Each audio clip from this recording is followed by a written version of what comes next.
Good evening बच्चों, कैसे हैं आप सभी।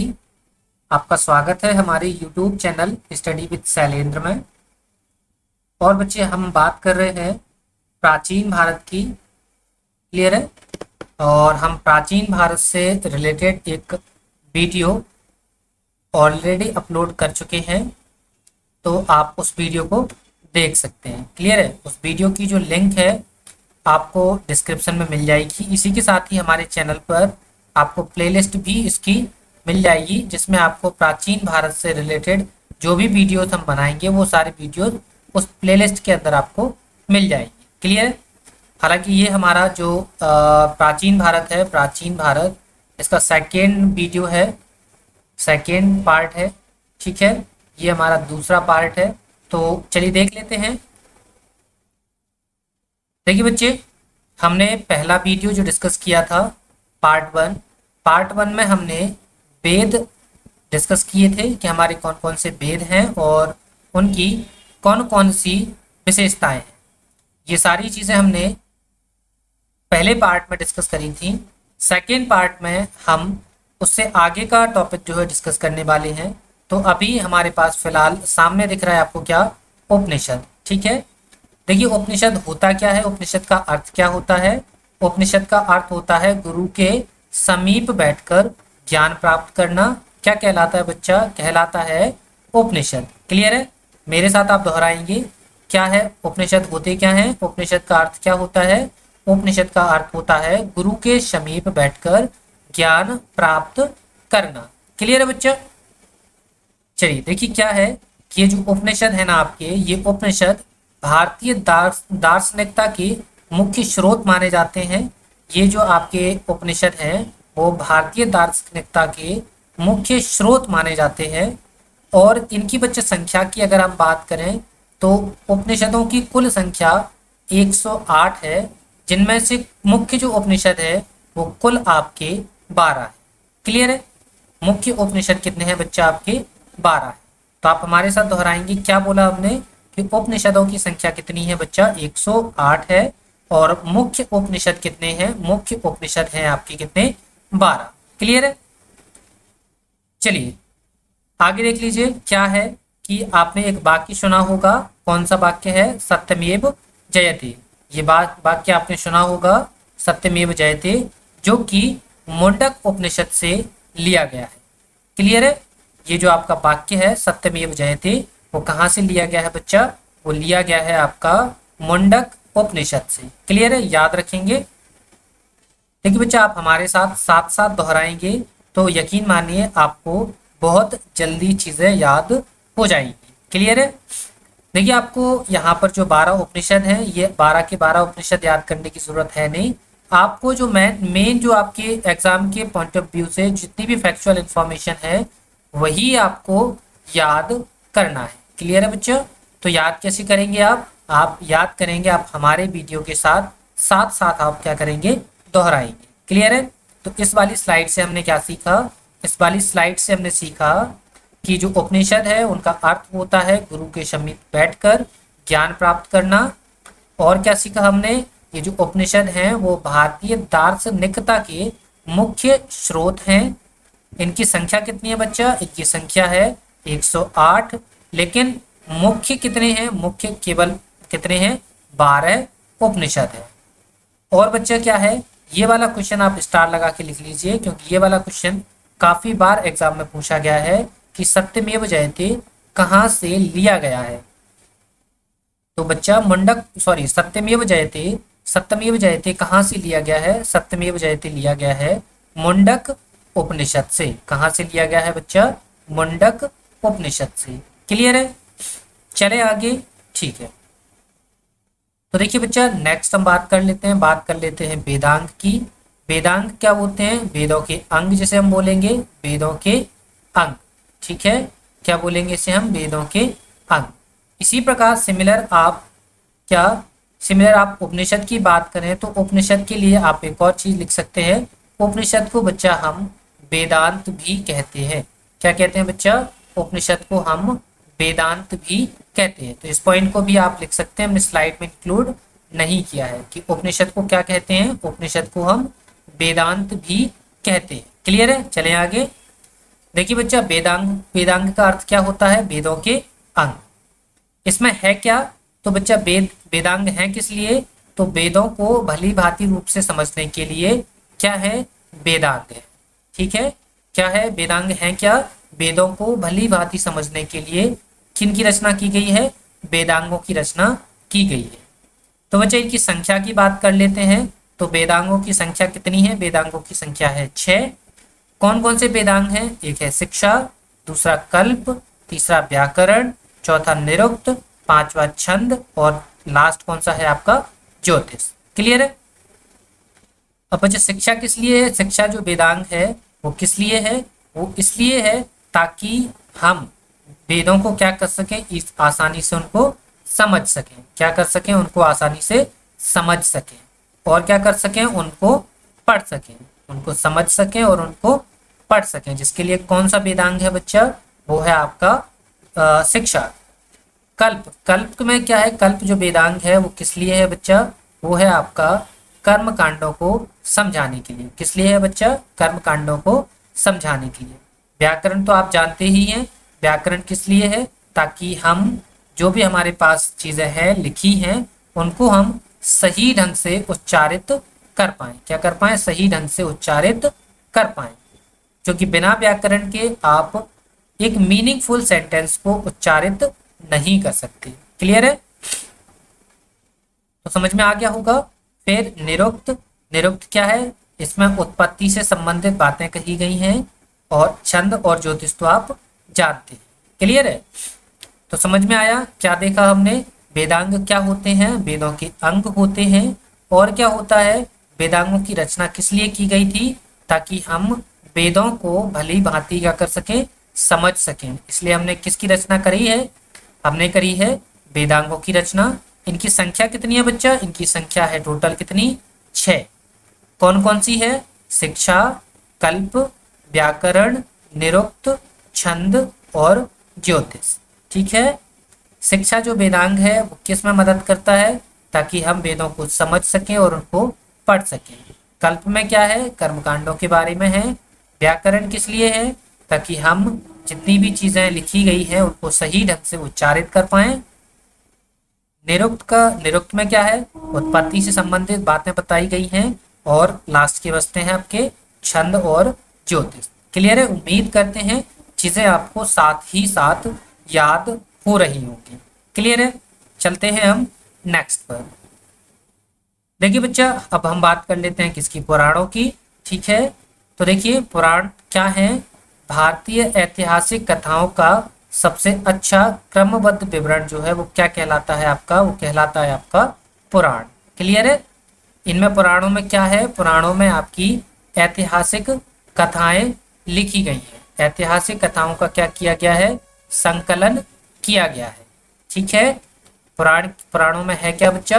भारतीय ऐतिहासिक जो कथाएं हैं, जैसे गणेश से रिलेटेड है, शिव जी से संबंधित है, ब्रह्मा जी से संबंधित है, विष्णु जी से संबंधित है, जितनी भी ये ऐतिहासिक कथाएं कही गई हैं उनको जो क्रमबद्ध तरीके से सजाया गया है, उन क्रमबद्ध तरीकों को हमने क्या बोला है? हमने बोला है पुराण। क्लियर है? चलिए देखिए, अगर पुराणों के रचयिता की बात करें तो पुराणों के जो रचयिता हैं वो लोमहर्ष हैं। यहाँ पर टाइपिंग नहीं हो पाई है। लोमहर्ष व उनके पुत्र उग्रश्रवा है। कौन है बच्चा? रचयिता कौन है? इसके पुराणों के जो रचयिता हैं वो लोमहर्ष व उनके पुत्र उग्रश्रवा है। क्लियर है? उम्मीद करते हैं चीजें साथ ही साथ आपको याद हो रही है। आगे देखिए क्या है कि अधिकांश जो पुराण है वो सरल संस्कृत श्लोक में लिखे गए हैं ताकि इन्हें आसानी से समझा जा सके। क्लियर है? पुराणों के जो पाठकर्ता होते हैं वो मंदिर के पुजारी होते हैं। मंदिर के पुजारी ही पुराणों का पाठ कर देते हैं। क्लियर है? यहाँ पर इस पॉइंट को आप स्टार लगा के लिखेंगे क्या? कि स्त्रियों तथा शूद्र जो कि पुराण सुन सकते थे लेकिन इनको पढ़ने की अनुमति नहीं थी। स्त्री और जो शूद्र हैं वो क्या नहीं कर सकते थे? वो पुराणों को पढ़ नहीं सकते थे, केवल क्या कर सकते थे? पुराणों को सुन सकते थे। और सुनाएगा कौन? मंदिर का पुजारी। क्लियर है? पुराणों को सुनाएगा कौन? पुराणों को सुनाएंगे मंदिर के पुजारी। क्लियर है? समझ आ गया होगा इतना? क्लियर है बच्चा? तो चलते हैं हम आगे। देखिए बच्चा, अब बात आती है पुराणों की संख्या कितनी है। तो पुराणों की संख्या कितनी है? पुराणों की संख्या है 18। तो क्या हमको 18 पुराणों के बारे में जानना जरूरी है? तो नहीं, आपको 18 पुराण नहीं पढ़ना है, ना उनको याद रखना है। तो याद कौन कौन सी चीजें रखनी है, चलिए हम उन पे बात कर लेते हैं। तो देखिए, कुछ प्रमुख पुराण आपको याद रखना है, जैसे कि एक हो गया आपका विष्णु पुराण, एक हो गया आपका मत्स्य पुराण और एक हो गया आपका वायु पुराण। ठीक है, ये पुराण आपको याद रखना है। क्यों याद रखना है? क्योंकि इन तीनों पुराणों के अंदर क्या दिया गया है? राजाओं की वंशावली। क्या दिया गया है? राजाओं की वंशावली इनमें दी गई है। इसलिए ये तीन जो आपके पुराण हैं, इनको आपको याद रखना जरूरी है। जैसे विष्णु पुराण के अंतर्गत क्या बताया गया है? मौर्य वंश की वंशावली बताई गई है। मत्स्य पुराण के अंदर क्या बताया गया है? सातवाहन वंश की वंशावली बताई गई है। और वायु पुराण के अंतर्गत क्या बताया गया है? गुप्त वंश की वंशावली या गुप्त वंश के बारे में बताया गया है। यहाँ पर एक और इम्पोर्टेंट पॉइंट आपको नजर आ रहा होगा, वो ये रहा कि क्या है बच्चा, कि जो मत्स्य पुराण है वो क्या है? सबसे पुराना पुराण है। तो यहाँ पर अलग से आप इसको लिख लीजिए। क्या लिखेंगे आप? कि जो आपका मत्स्य पुराण है, मत्स्य पुराण क्या है बच्चा? सबसे पुराना पुराण। क्लियर है? ये बच्चा आपको नोट डाल के लिख लेना है। क्लियर है? तो हमने यहाँ पर क्या सीख लिया? हमने सीखा कि पुराणों की संख्या कितनी है। पुराणों की संख्या है बच्चा 18। अगर आपसे क्वेश्चन पूछा गया कि पुराण कितने होते हैं, तो आपका आंसर क्या होगा? 18 होते हैं। ठीक है, आपसे क्वेश्चन पूछा जाए कि सबसे पुराना पुराण कौन सा है या सबसे प्राचीन पुराण कौन सा है, तो आपका आंसर क्या होगा? मत्स्य पुराण। क्लियर है? अच्छा, मैं आपसे ये पूछें कि मौर्य वंश के बारे में किस पुराण से हमें जानकारी मिलती है, तो मौर्य वंश के बारे में हमें किस से जानकारी मिलती है? हमको मिलती है विष्णु पुराण से। क्लियर है? तो इसी तरह आप चीजों को याद रख पाएंगे और समझ पाएंगे। क्लियर है बच्चा? तो फिर हम चलते हैं आगे की ओर। देखिए बच्चा, अब हम बात कर लेते हैं किसकी? ब्राह्मण ग्रंथों की। क्लियर है? हमने क्या क्या पढ़ लिया है? हमने वेद पढ़ लिए हैं, हमने वेद पढ़ लिए हैं, हमने उपनिषद पढ़ लिए हैं, हमने उपनिषद पढ़ लिए हैं, हमने वेदांग पढ़ लिए हैं। ठीक है, हमने क्या पढ़ लिए हैं? वेदांग पढ़ लिए हैं और हमने पुराण पढ़ लिए हैं। ठीक है, वेदों की संख्या हमने 4 पढ़ी थी। उपनिषद टोटल हमने मुख्य हमने 12 पढ़े थे। टोटल वैसे कितने हैं? टोटल उपनिषद आपके 108 है, जिसमें से मुख्य आपके कितने हैं? 12 है। वेदांग कितने पढ़े थे? 6 पढ़े थे। और पुराण कितने हैं बच्चा आपके? पुराण हैं आपके 18। क्लियर है? इतनी सारी चीजें हम ऑलरेडी पढ़ चुके हैं। इसके बाद अब हमारे पास आ जाता है क्या? ब्राह्मण ग्रंथ। तो ब्राह्मण ग्रंथ के अंतर्गत क्या है कि ब्राह्मण ग्रंथ किस लिए रचे गए थे? ताकि जो है ब्राह्मण ग्रंथ किस लिए रचे गए थे? ताकि हम क्या कर सकें? वेदों को आसानी से समझ सकें। ठीक है, तो ब्राह्मण ग्रंथ जो है वो क्या है? प्रत्येक वेद की क्या है? गद्य रचना है। ठीक है, देखेंगे आप जितने भी ग्रंथों को देखेंगे वो या तो गद्य में लिखे होते हैं या फिर पद्य में लिखे होते हैं। ठीक है, तो इसी प्रकार ब्राह्मण जो ग्रंथ हैं वो किस लिए लिखे गए हैं? वो क्या है? इसमें क्या है? प्रत्येक वेद की गद्य रचना को हमने किसमें संग्रहित किया है? हमने संग्रहित किया है ब्राह्मण ग्रंथों के अंदर। क्लियर है बच्चा? समझ आ गया होगा? तो चलें आगे। तो ये देखो, कुछ हमारे पास ब्राह्मण ग्रंथ लिखे हैं और ब्राह्मण ग्रंथों से संबंधित वेद लिखे हुए हैं। क्लियर है? तो देखिए, ये हमारा ऋग्वेद है। ऋग्वेद का संबंध किन ब्राह्मण ग्रंथों से है? तो वो है आपका ऐतरेय और कौशिकी। क्लियर है? ये चीजें आप याद रखेंगे, ये स्टार लगाकर अपनी नोटबुक में नोट डाउन करेंगे। क्लियर है? क्योंकि यहाँ से क्वेश्चन कई बार आपसे पूछा जाता है। स्पेशली आपसे ये पूछा जाता है कि ऐतरेय ब्राह्मण का संबंध किस वेद से है? तो आपका आंसर क्या होना चाहिए? ऋग्वेद से होता है। क्लियर है? ये क्वेश्चन कई बार पूछा गया है इसलिए इस क्वेश्चन को भी स्पेशली आप क्या करेंगे, स्टार लगाकर लिखेंगे।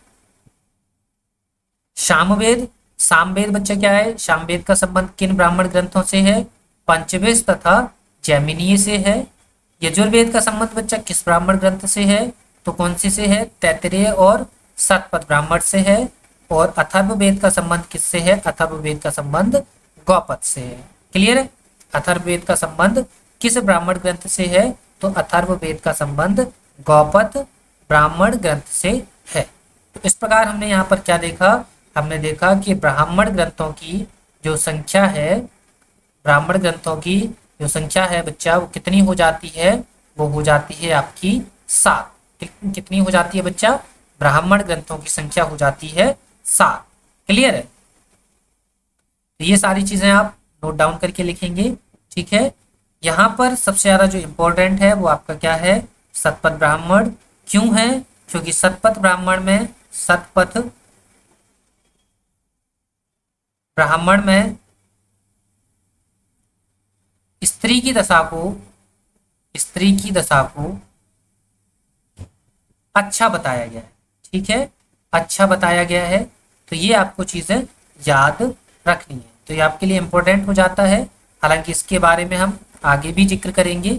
ठीक है। तो ये पॉइंट्स आपको याद रखना है कि ऋग्वेद से संबंधित कौन सा ब्राह्मण ग्रंथ है, ऋग्वेद से संबंधित ऐतरेय और कौशिकीय ब्राह्मण ग्रंथ हैं। सामवेद से संबंधित पंचविश और जैमिनीय ब्राह्मण ग्रंथ हैं।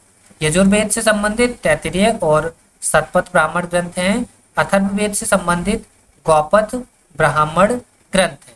इसी प्रकार हमने देखा कि ब्राह्मण ग्रंथों की कुल संख्या कितनी हो जाती है, कुल संख्या हो जाती है बच्चा 7। क्लियर है। तो उम्मीद करते हैं ये चीजें आपको समझ में आ गई। तो फिर चलते हैं हम आगे। तो आगे हमारे पास आ जाती हैं स्मृति ग्रंथ।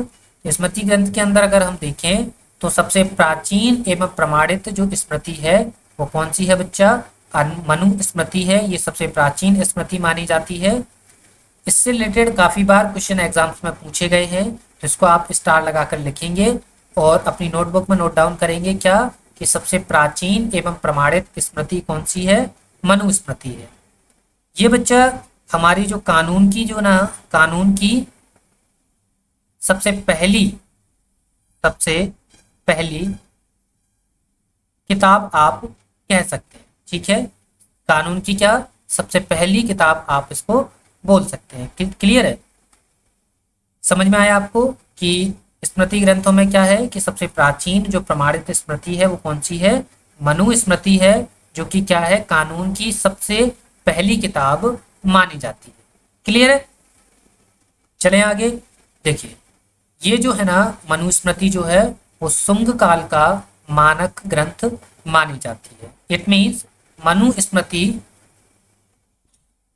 जो लिखी गई है, जो मनुस्मृति लिखी गई है वो कब लिखी गई है बच्चा, वो लिखी गई है आपकी शुंग काल के दौरान। क्लियर है। चलिए देखिए नारद स्मृति की बात कर लेते हैं हम। नारद स्मृति में क्या है कि नारद स्मृति गुप्त युग के बारे में जानकारी प्रदान करती है। ठीक है, तो क्वेश्चन आता है कि गुप्त युग के बारे में किस स्मृति से हमको जानकारी मिलती है, तो आपका आंसर क्या होगा, आपका आंसर होगा नारद स्मृति से हमको गुप्त युग के बारे में जानकारी मिलती है। क्लियर है, उम्मीद करते हैं ये चीज भी समझ में आ गई होगी। तो फिर चलते हैं हम आगे। देखिए बच्चा अब हम बात कर लेते हैं बौद्ध साहित्य की। तो देखिए बौद्ध साहित्य में सबसे पहले आ जाता है आपका क्या, जातक। जातक क्या है बच्चा, एक किताब है या आप बोल सकते हैं एक ग्रंथ है। किसका, बौद्धों का। जिसके अंदर क्या लिखा गया है, जिसके अंदर महात्मा बुद्ध के पूर्व जन्म की कहानियां वर्णित की गई हैं। किसके अंदर, जातक के अंदर। ये क्वेश्चन भी बच्चा काफी बार एग्जाम्स में पूछा गया है। तो बेटा आपको एक चीज याद रखनी है कि हम जितनी भी आपको इन्फॉर्मेशन दे रहे हैं, जितनी भी फैक्चुअल इन्फॉर्मेशन आपको दी जा रही है, वो कहीं ना कहीं किसी ना किसी एग्जाम से अपना रिलेशन रखती है। इसलिए आपको कोई भी चीज ऐसी छोड़ के नहीं चलना है, ये चीज हमारे लिए अनयूजफुल है। यहाँ पर स्लाइड में जितनी भी चीजें आपको बताई जा रही हैं वो सारी की सारी चीजें बहुत ही ज्यादा यूजफुल है। और बच्चा हम कोशिश कर रहे हैं कि आपको इस तरीके से पढ़ाया जाए, इस तरीके से चीजें बताई जाएं ताकि आप अपना नोट्स भी साथ ही साथ तैयार कर पाएं। क्लियर है? ताकि आपको बार बार इतिहास पढ़ने की जरूरत ना पड़े, ताकि आपको बार बार जो चीजें हैं समझने की जरूरत ना पड़े। क्लियर है? तो बौद्ध साहित्य में हमने पहला क्या देखा, जातक एक ग्रंथ है। इसके अंदर क्या है, इसके अंदर महात्मा बुद्ध के पूर्व जन्म की कहानियों को बताया गया है। क्लियर है? आगे देख लेते हैं। तो देखिए बच्चा, एक और चीज याद रखिए, क्या कि जो बौद्ध धर्म है, बौद्ध धर्म है ये बच्चा दो भागों में बटा हुआ है। एक भाग है आपका हीनयान, एक बच्चा कौन सा है आपका महायान। ये दो शाखाएं हैं किसकी, बौद्ध धर्म की, जिसमें से हीनयान जो शाखा है, इसमें से जो हीनयान शाखा है इसका एक प्रमुख ग्रंथ है, इसका नाम क्या है, कथावस्तु। क्या है बच्चा, कथावस्तु। ठीक है, क्या है इसका ग्रंथ का नाम, हीनयान का जो महा प्रमुख ग्रंथ है वो कौन सा है बच्चा, वो है आपका कथावस्तु। क्लियर है? इसी के साथ ही बच्चा एक और पॉइंट आप लिखेंगे, नोट डाल के लिखेंगे, वो क्या लिखेंगे आप, त्रिपिटक। ठीक है, क्या लिखेंगे, त्रिपिटक। ये बौद्ध साहित्य का एक महत्वपूर्ण ग्रंथ है। इसमें क्या क्या शामिल है, इसमें आपका सूत्र पिटक शामिल है, सूत्र पिटक शामिल है। दूसरा आपका विनय पिटक शामिल है, विनय पिटक शामिल है। और तीसरा बच्चा आपका शामिल है अभिधम्म पिटक। ठीक है, ये चीजें भी आपको नोट डाल के लिख लेनी है। ठीक है, बौद्ध साहित्य का एक महत्वपूर्ण जो साहित्य है, जो ग्रंथ है, वो कौन सा है आपका, त्रिपिटक है। कौन कौन से हैं इसके अंदर, त्रिपिटक के अंदर 3 ग्रंथ शामिल होते हैं। कौन कौन से शामिल होते हैं, एक आपका शामिल होता है सूत्र पिटक, एक शामिल होता है विनय पिटक, और एक शामिल होता है आपका अभिधम्म पिटक। क्लियर है? उम्मीद करते हैं चीजें समझ में आ रही हैं आपको। क्लियर है? और बच्चा एक और चीज याद रखिए कि जो त्रिपिटक जो है किस भाषा में लिखा गया है, या जो बौद्ध साहित्य है वो किस भाषा में लिखे गए हैं, तो आंसर होगा आपका बच्चा पाली भाषा। ये क्वेश्चन भी कई बार पूछा गया है, जो आपके लिए बहुत ज्यादा इंपॉर्टेंट है, तो इसको भी स्टार लगाकर लिखेंगे कि बौद्ध साहित्य किस भाषा में लिखे गए हैं। तो बौद्ध साहित्य बच्चा लिखे गए हैं पाली भाषा में। क्लियर है? या फिर आपसे इंडिविजुअल क्वेश्चन ऐसे पूछा जा सकता है कि त्रिपिटक जो ग्रंथ हैं वो किस भाषा में लिखे गए हैं, तो किस भाषा में लिखे गए हैं बच्चा, वो लिखे गए हैं पाली भाषा में। क्लियर है? इसी के साथ ही बच्चा आपसे एक और क्वेश्चन पूछा जा सकता है, आपसे क्वेश्चन पूछा जा सकता है कि जो महात्मा बुद्ध की जो उपदेश हैं वो किस भाषा में दिए गए हैं, तो बच्चा वो भी किस भाषा में दिए गए हैं, वो दिए गए हैं आपके पाली भाषा के अंदर। क्लियर है? तो ये सारी चीजें आपको अपनी नोटबुक में नोट करना है। क्लियर है? तो उम्मीद करते हैं आप अपनी नोटबुक में हमारे साथ ही साथ नोट भी कर रहे हैं और हमारे साथ चीजों को दोहरा भी रहे हैं। क्लियर है? आप जितना ज्यादा चीजों को दोहराएंगे आपको उतनी ज्यादा चीजें याद हो जाएंगी। क्लियर है? उम्मीद करते हैं ये चीज भी आपको समझ में आ गई है। फिर चलते हैं हम आगे। देखिए बच्चा क्या है कि जो आपका जो कथा वस्तु है, ये जो आपका कथा वस्तु जो आपका हीनयान का जो प्रमुख ग्रंथ है, इसमें क्या है, इसमें महात्मा बुद्ध का जीवन चरित्र जो है वो बताया गया है। ठीक है, इसमें क्या बताया गया है, महात्मा बुद्ध के जीवन चरित्र के बारे में बताया गया है। क्लियर है? जो कथा वस्तु आपका जो प्रमुख ग्रंथ है हीनयान का, इसमें क्या है, इसमें महात्मा बुद्ध का जीवन चरित्र का वर्णन किया गया है। क्लियर है? ये चीजें आपको समझ में आ गई होंगी। तो देखते हैं हम आगे। देखिए बच्चा, हम जैन साहित्य की बात कर लेते हैं। तो जैन साहित्यों को बच्चा हम कहते हैं आगम। क्या कहते हैं बच्चा, हम कहते हैं आगम। देखो यहाँ पर लिखा भी है कि जैन साहित्यों को आगम कहा जाता है। अगर बच्चा क्वेश्चन आता है कि जैन साहित्यों को क्या कहा जाता है, तो जैन साहित्य को कहा जाता है आगम। क्लियर है? आप आंसर दे पाएंगे। देखिए बच्चा, जैन साहित्य में एक और ग्रंथ आ जाता है जिसका नाम है कल्पसूत्र। इसमें क्या है, इसमें जैन धर्म का प्रारंभिक इतिहास बताया गया है। क्लियर है? देखिए एक और ग्रंथ है आपके सामने, एक है आपका भगवती सूत्र। भगवती सूत्र में क्या बताया गया है, इसमें बताया गया है महावीर स्वामी के जीवन कृत्यों के बारे में, और किस बारे में बताया गया है कि उनके समकालीन जो व्यक्ति थे, जो जिनसे महावीर स्वामी का संबंध था उनका विवरण भी हमने किसमें किया हुआ है, उसमें किसमें किया है, तो वो किया है भगवती सूत्र में। क्लियर है बच्चा? उम्मीद करते हैं चीजें आपको समझ में आ रही। तो एक बार हमारे साथ दोहराएंगे। हमने स्लाइड में क्या देखा है कि जैन साहित्यों को क्या कहा जाता है? जैन साहित्यों को कहा जाता है आगम। और क्या है बच्चा? एक और जैन साहित्य है जिसका नाम क्या है? कल्पसूत्र। कल्पसूत्र के अंदर क्या है? जैन धर्म का प्रारंभिक इतिहास है। और बच्चा कौन सा साहित्य है? एक है भगवती सूत्र। भगवती सूत्र में क्या है? महावीर स्वामी के जीवन कृत्यों तथा समकालिकों के साथ उनके जो संबंध हैं वो भगवती सूत्र के अंदर वर्णित किए गए हैं। क्लियर है? तो फिर चलते हैं हम आगे। देखिए अब बच्चा हम बात कर रहे हैं ऐतिहासिक ग्रंथों की। ठीक है, हमने जब कल के प्रीवियस वीडियो में क्या बताया था कि हम प्राचीन भारत के इतिहास को किस तरीके से जानेंगे कि एक जानेंगे हम धर्म ग्रंथों के माध्यम से, एक जानेंगे हम ऐतिहासिक ग्रंथों के माध्यम से, और एक जानेंगे हम विदेशी यात्रियों के विवरण से, विदेशी यात्रियों के विवरण से, और एक इतिहास जानेंगे हम किससे? पुरातात्विक स्रोतों से। ठीक है, तो अभी तक बच्चा हमने जो पढ़ा था वो हम क्या पढ़ रहे थे? धर्म ग्रंथों के माध्यम से हम प्राचीन भारत के इतिहास को जानने की कोशिश कर रहे थे। लेकिन अब हम कहाँ आ चुके हैं? अब हम बात करेंगे ऐतिहासिक ग्रंथों के माध्यम से प्राचीन भारत को समझने की कोशिश करते हैं। क्लियर है?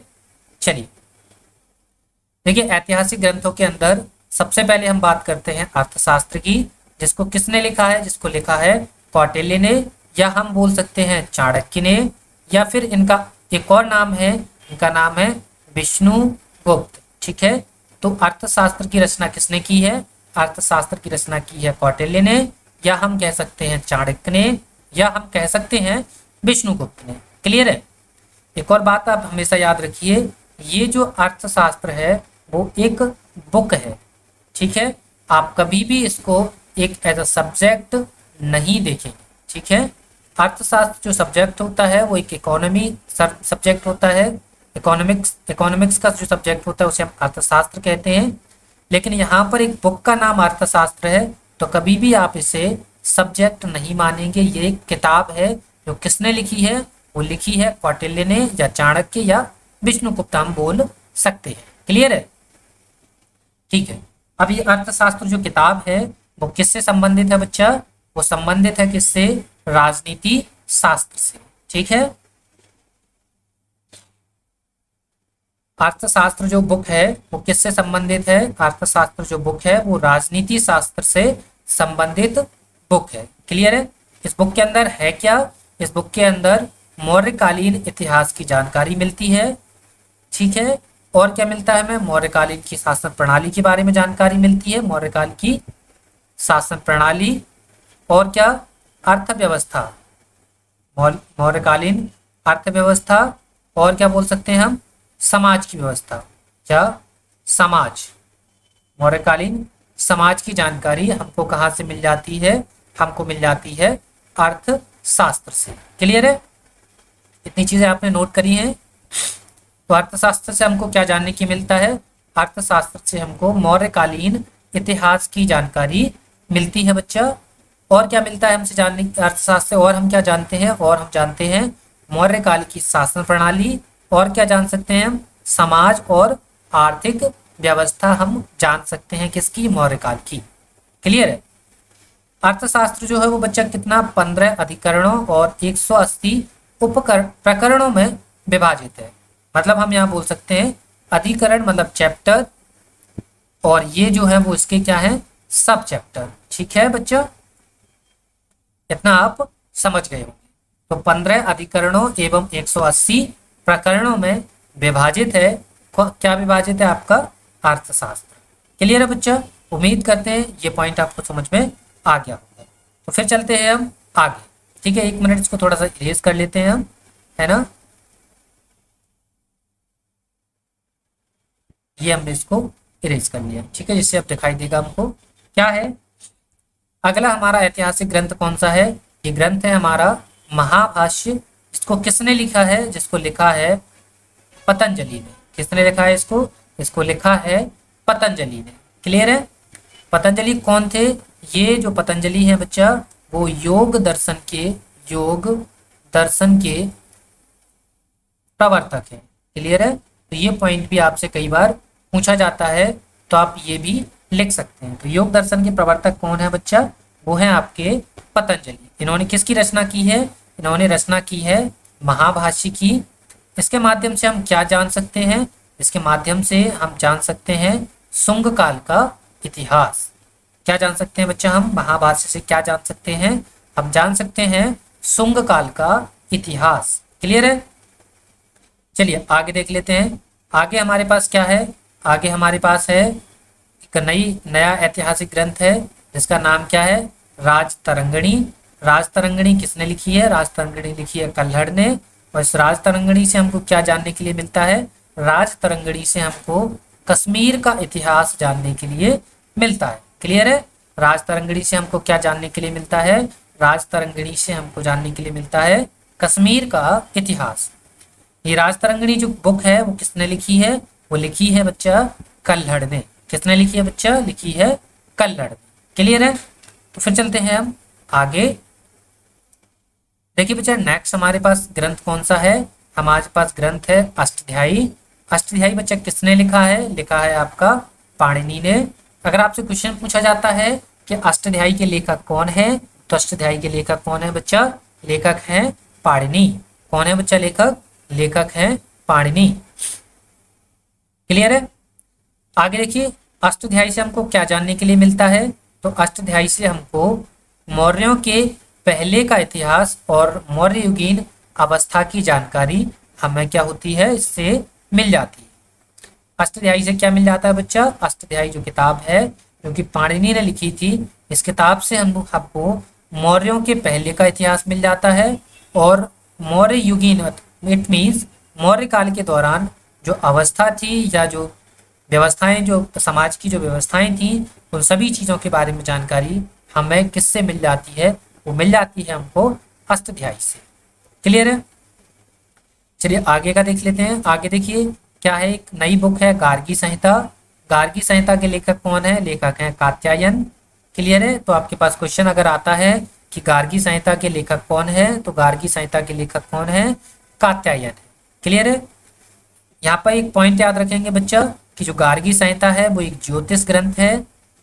इससे हमको भारत पर होने वाले यवन आक्रमण की जानकारी मिलती है। क्लियर है? तो गार्गी संहिता से हमको क्या मिलता है? गार्गी संहिता से भारत पर होने वाले यवन आक्रमण की जानकारी हमको मिल जाती है। क्लियर है? चलिए एक और देख लेते हैं। एक और किताब है हमारे सामने। किताब कौन सी है? चचनामा। चचनामा से बच्चा क्या मिलता है? चचनामा की पहली बात तो लेखक की बात कर लेते हैं। तो चचनामा के लेखक कौन है? चचनामा के लेखक हैं अली अहमद। क्लियर है? ये पॉइंट आप याद रखेंगे। ये क्वेश्चन कई बार पूछा गया है आपसे कि चचनामा के जो लेखक हैं वो कौन है? तो चचनामा के जो लेखक हैं वो कौन है बच्चा? अली अहमद। क्लियर है? और बच्चा क्या है कि जो चचनामा है इससे हमें क्या जानकारी मिलती है? इससे जानकारी मिलती है कि अरबों ने सिंध पर आक्रमण किया और विजय प्राप्त की। अर्थात हम कह सकते हैं कि अरबों की सिंध विजय का जो वृतांत है वो हमको किससे मिलता है? वो मिलता है हमको चचनामा से। क्लियर है? आपको याद एक और चीज यहाँ पर एक छोटा सा पॉइंट नोट डाल के लिख सकते हैं कि जो मध्यकालीन भारत है, मध्यकालीन भारत की विषय में महत्वपूर्ण जानकारी भी हमको किससे मिलती है? हमको मिलती है चचनामा से। क्लियर है? तो मध्यकालीन भारत के विषय में जो महत्वपूर्ण जानकारी है बच्चा, वो हमको किससे मिलती है? वो हमको मिलती है चचनामा से। क्लियर है? चचनामा से ही चचनामा जो किताब है, इसी के किताब के जो वृतांत है, उन्हीं के माध्यम से हम मानते हैं कि भारत में जैसे ही मुस्लिम आक्रमण होता है, वैसे ही भारत में मध्यकालीन भारत की शुरुआत मान ली जाती है। क्लियर है? उम्मीद करते हैं इस स्लाइड में हमने जो भी पढ़ा है वो आपको समझ में आ गया है। क्लियर है? तो फिर चलते हैं हम आगे। ठीक है, तो बच्चा आज के लिए इतना ही काफ़ी है। ठीक है, तो आज के लिए हमारा इतना ही पॉइंट था। तो उम्मीद करते हैं आज जो हमने जो भी चीज़ें पढ़ी हैं वो आपको प्रॉपरली समझ में आ गई होंगी। अगर आपके पास कोई भी डाउट है तो आप हमारे साथ डिस्कस कर सकते हैं। आपको हमने अपना व्हाट्सएप नंबर ऑलरेडी दे रखा है, तो आप उस व्हाट्सएप नंबर पर जो भी आपकी क्वेरीज हैं वो आप हमें पर्सनली सेंड करिए, या अगर आप व्हाट्सएप पर सेंड नहीं करना चाहते हैं तो आप हमारी जीमेल पर सेंड करिए। जीमेल भी हमने आपको अपने पुराने वीडियोस में दे रखी है, तो जाइए वहाँ से देखिए, जीमेल वहाँ से देखिए और आप हमें वहाँ से अपने डाउट्स सेंड कर सकते हैं। या फिर आप अपने जितने भी डाउट्स हैं आप हमें कमेंट बॉक्स में बताइए, हम उन पर अमल जरूर करेंगे। क्लियर है बच्चा? उम्मीद करते हैं सेशन आपको पसंद आया होगा। सेशन पसंद आए तो वीडियो को लाइक करिए, शेयर करिए, चैनल को सब्सक्राइब भी करिए। इसी के साथ ही बच्चा एक और चीज़ याद रखिए कि हमारे वीडियो के डिस्क्रिप्शन में आपको टेलीग्राम चैनल की लिंक मिलेगी, तो आप वहाँ से जाकर हमारे टेलीग्राम चैनल को ज्वाइन कर पाएंगे। टेलीग्राम चैनल को ज्वाइन कर पाएंगे जहाँ पर हम अपने सभी सेशंस की पीडीएफ जो है वो शेयर करते हैं। क्लियर बच्चा? तो इन पीडीएफ को यहाँ से आप इजीली एक्सेस कर पाएंगे। तो उम्मीद करते हैं वीडियो पसंद आया होगा। तो मिलते हैं आपसे नेक्स्ट वीडियो में, तब तक के लिए धन्यवाद।